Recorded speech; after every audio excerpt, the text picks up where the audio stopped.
Police বলছে 10 বছর ধরে ওখানে ওই কারখানা চলছিল। সেই 10 বছর ধরে যখন কারখানা চলছিল সেখানে হঠাৎ করে এত বারুদ খড়ের গাদার মধ্যে লুকিয়ে লুকিয়ে কোন খেলা খেলছিলেন এ রাজ্যের শাসক দল? খেলছিলেন কি প্রশ্ন করছি।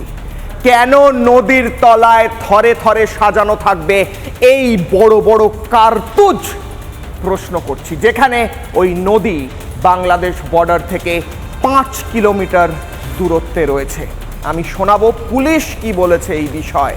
পুলিশ বলছে যে আমরা কার বাড়িতে সমস্তটা কি আছে, কেউ পেট্রোল রেখে দিয়েছে, কি রেখে দিয়েছে সমস্তটা কি বোঝা সম্ভব?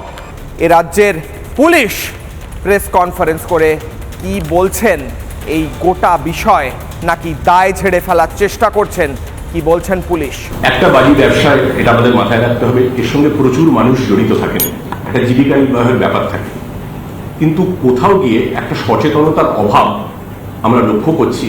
কয়েকটি যে ঘটনা ঘটেছে সাম্প্রতিক গতিতে, আমার বাড়িতে বা আপনার বাড়িতে আমি যদি পেট্রোল রাখি, সেখানে যদি দাহ্য পদার্থ কম্বাস্টেবল মেটেরিয়াল রাখি, সেখানেই গ্যাস সিলিন্ডার রাখি, সেখানেই রান্না করি, সেই খবরটা পুলিশের কাছে প্রত্যেকদিন পাওয়া সম্ভব নয়।